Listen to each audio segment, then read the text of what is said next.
Hello madam. Hello? Yes madam, nimekurudia. Ndio. Tupo na dada hapa. Nilikuomba kwamba nitakupigia tukiwa naye awe anakusikia kabisa unapotoa mrejesho wa utendaji wake wa kazi na nidhamu yake. Kwa hiyo tunakushukuru sana kwa kuweza kufanya kazi na dada yetu, kukaa naye kwa mwaka mzima. Wanavyomaliza kama hivi tunawapaga mrejesho kwamba ni wapi waboreshe, kwa sababu lengo kubwa ni kuendelea kuwatengeneza wao kuwa bora zaidi. Ndio madam. Kwa hiyo anakusikia hapa dada Jasmine. Utatuambia tu utendaji wake wa kazi ulikuwaje, nidhamu yake ilikuwaje. Yaani kwangu mimi binafsi, mimi kama mimi. Kwa sababu kwanza tupo tumetofautiana, tunauelewa tofauti, tunafika tofauti. Lakini kwa upande wangu mimi kama mimi naona mimi kwangu alikuwa amejitosheleza. Kwangu mimi alikuwa amejitosheleza. Sasa sijajua kwa wengine, lakini kwa upande wangu mimi kama mimi naona tumeishi tu vizuri, ni muelewa. Cha kwanza anajitambua. Yaani ni mtu ambaye sijawahi kumwambia labda fanya hiki, kwa nini hujafanya hiki, kwa nini hiki, kwa nini hiki. Yaani tangu amekuja siku ya kwanza ni mtu ambaye na nini, yaani anauelewa, anatambua ni nani, nafasi yake ni ipi, na anatakiwa afanye nini na nini na nini na nini. Unaelewa Ndio. So mtu wa kufuatiliwa. Okay. Yaani mtu ambaye labda naenda kujitafuta, akao anamaanisha naenda kujitafuta. Kwa hiyo ni binti ambaye ni muelewa. Ana shida na mtu, anapangilia mambo yake, anapangilia ratiba zake. Yaani kwangu mimi amejitosheleza, alikuwa amejitosheleza. Sawa. Na nidhamu yake pia, au ndio hiyo unasema kwamba anaelekezeka, ni mtu ukimwambia kitu anaelewa. Nidhamu yake unaweza kuiongeleaje? Ana shida, nidhamu yake iko vizuri kabisa. Sawa. Ana tabia yote ambayo labda ni korofi ni nini. Okay. Iko tu vizuri. Yaani unajua mtu ukishajielewa hata nidhamu inawepo. Inakuwepo ndio. Mtu yeye anajielewa. Ni mtu muelewa, alafu una malengo yako, una mipango yako. Yaani nidhamu lazima iwepo, kwa sababu nidhamu ndio imebeba yale malengo na matarajio yako ya baadaye. Bila nidhamu, sasa kama ungekuwa mna nidhamu asingeweza kufanya. Kabisa. Nidhamu hivyo, yaani nidhamu ndio kibebeo ya vile vyote alivyovifanya. Okay, sawa. Kwa hiyo kama ni kuboresha, labda kitu gani ambacho unadhani afanye aendelee kuwa bora zaidi? Naona kwa mrejesho huu alikuwa anafanya vizuri. Lakini kitu gani ambacho kikifanya unadhani atakuwa bora zaidi, au sehemu gani ulimuona ana udhaifu fulani ili kwamba sasa akafanyie kazi aendelee kuwa mzuri zaidi hata hapo baadaye kwenye maisha yake? Sasa ndio maana tunarudi pale pale. Pale pale pa mara ya kwanza. Unajua tunatofautiana namna, yaani tunaweza tukaona kitu kimoja watu 10. Kila mtu akaona tofauti. Kila mmoja akawa ana mawazo yake, ana maoni yake.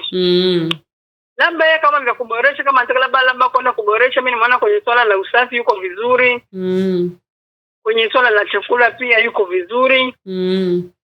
Sasa sijajua kwa wengine, lakini kama nataka labda kwenda kujiboresha zaidi, kujipandisha thamani zaidi, anaweza kushamba kwenye eneo labda la chakula. Lakini mimi maeneo mengi nimeona yuko tu vizuri. Okay. Yaani kwa mimi sasa, yaani ninasemea mimi binafsi yangu, mimi nileka anaenda na mwaka mmoja, nimeona yuko vizuri. Yuko vizuri. Ana shida yoyote, ni mchangamfu, ni mcheshi. Ana shida na mtu yote. Yaani tumeishi tu kama familia. Sawa madam, asante. Kwa kama nimekuelewa, umesema kwenye usafi au mapishi unamaanisha akaongeza labda ujuzi, yani asikae tukuongeza thamani, unamaanisha labda kama achacha, sababu kama ni mapishi ni yako mapishi mbalimbali. Unakuta mtele unaweza ukawa una mapishi hata 10, 3, 4, nyama, kuku. Yaani kama nataka kwenda kuboresha kwa hivyo. Sawa.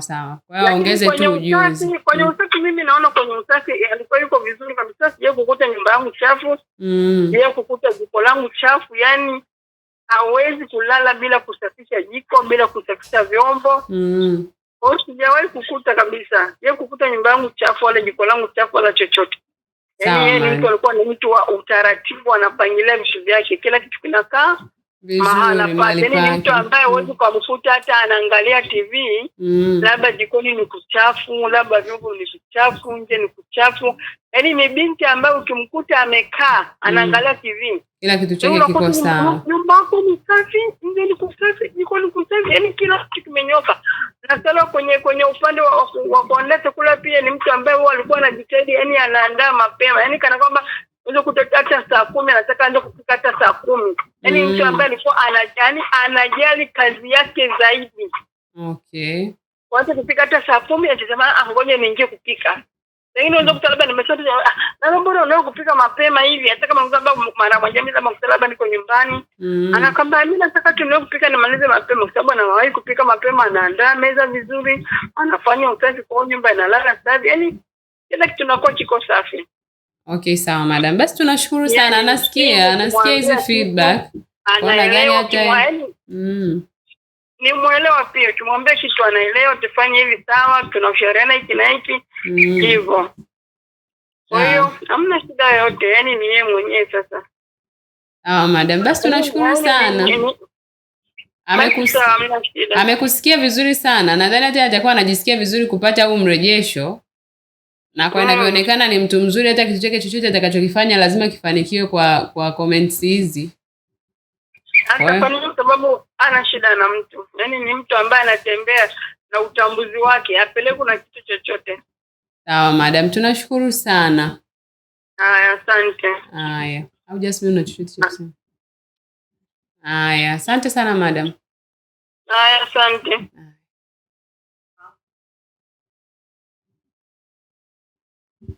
Haya. Hizo ndo feedback za dada Jasmine. Kwenye records zetu kote ambako amefanywa follow up, alikuwa madam anasema dada anaendelea vizuri, hamna changamoto yoyote. Kwa hiyo yani hakuna chochote ambacho kimeripotiwa ama kimewahi kuwa solved kwake. Ni mbele ya dada mwanzo. Ni traditional dada wa $100,000 kwanza. Alikuwa $100,000. Yes. Kwa sifa hizo anastahili kwenda hata $200,000 hata za 3. Kwa nini asiende? Mtu anasifiwa hivyo. Nyie mtatizo mnataka kupeleka mavyeti tu kazini huko, yanaenda kukaa na mavyeti yao yanaleta kiburi jeuri. Umesikia sifa hizo za traditional dada wa $100,000? Eti anajiongeza anaambiwi. Yaani huyu dada kwa sehemu ambayo watu hawataki sana Kiingereza, peleka $300,000. Hiyo ndo faida ya mtu ambaye anafanya kazi vizuri na atuletei mavyeti yake. Anatanguliza mavyeti, nidhamu hakuna, kazi hakuna, ni vurugu mechi kesi kila siku. Mdada wa $300,000 kabisa umempeleka na mavyeti, anajifanya na diploma nimesoma, lakini anaenda kule adabu hana, heshima hana, kazi hafanyi, ni kutuaibisha.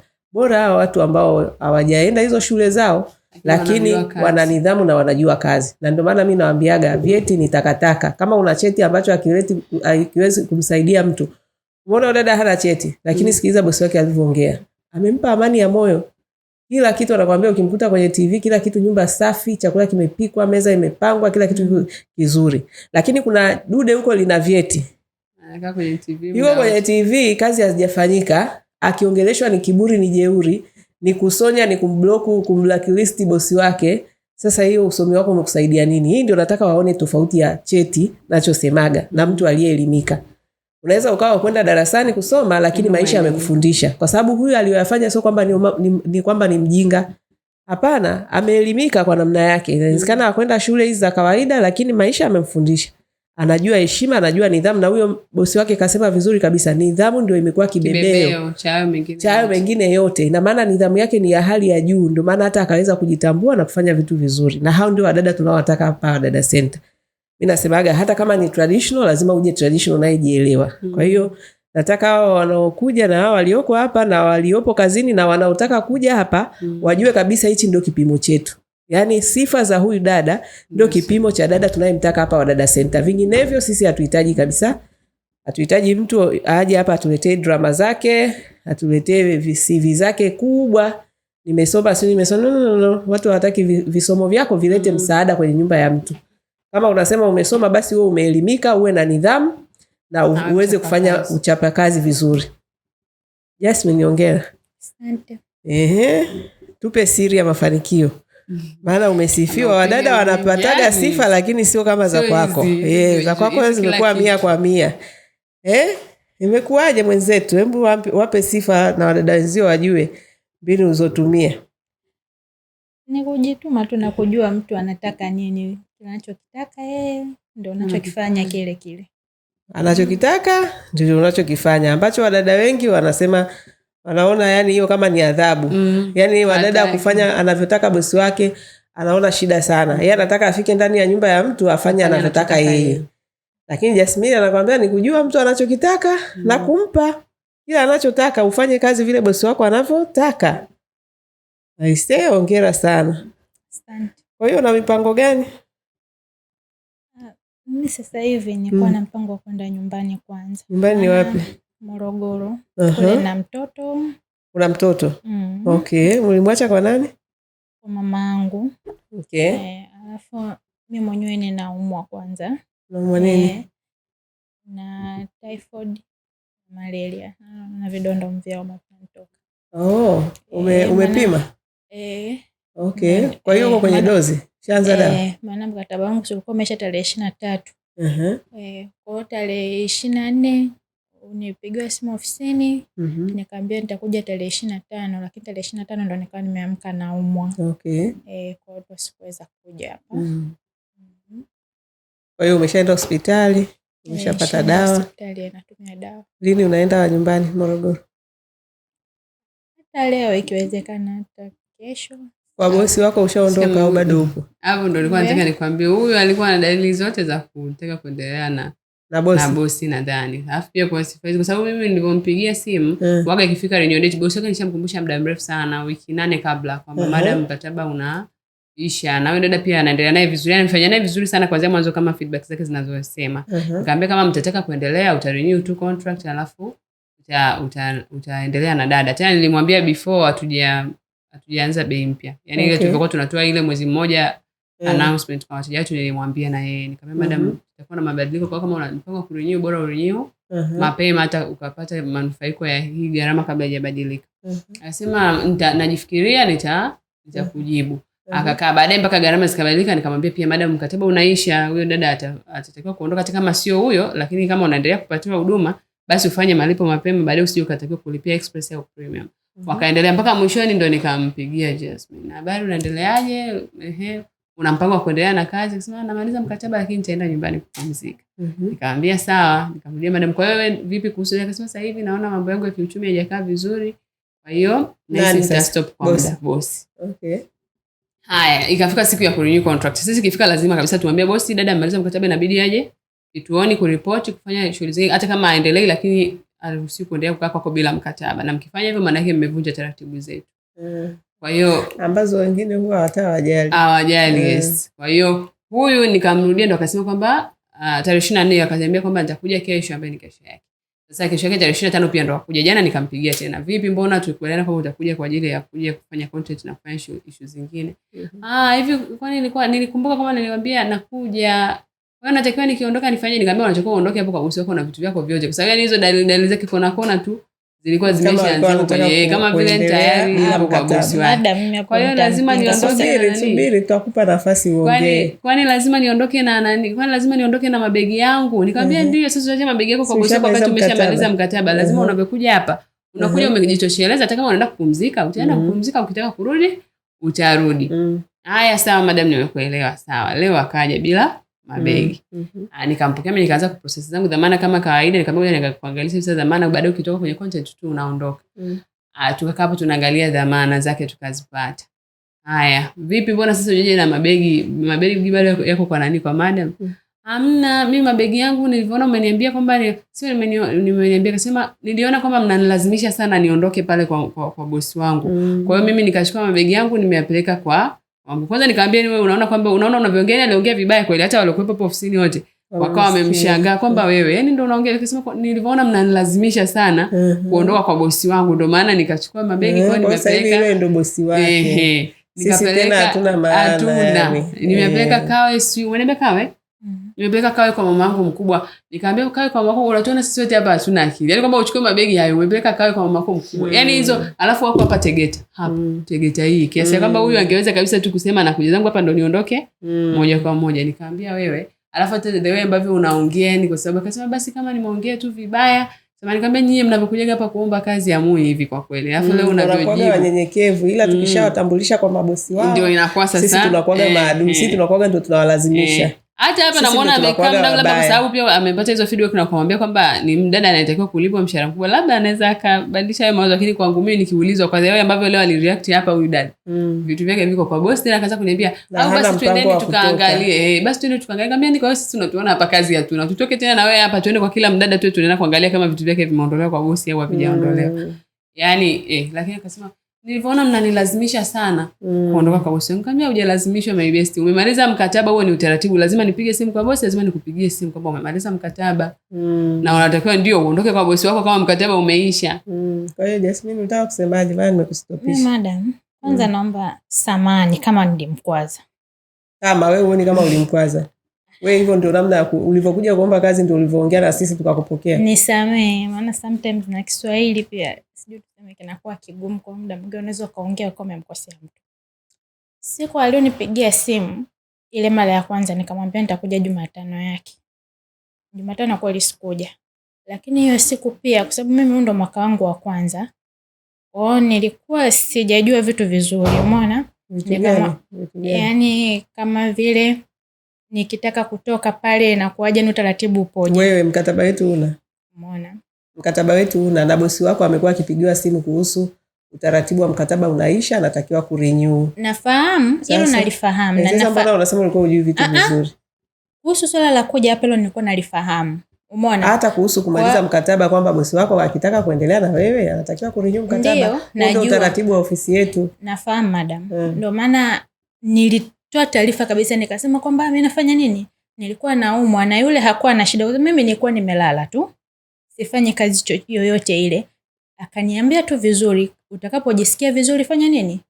Fanya uende ukawasikilize. Na swala la yeye kutokurenew mkataba, mimi alikuwa ameshaniambia, kwa hiyo nilikuwa nalijua kabisa kwamba hawezi akarenew mkataba, na ninajua ni kwa sababu vipi, kwa sababu mimi ninaishi naye.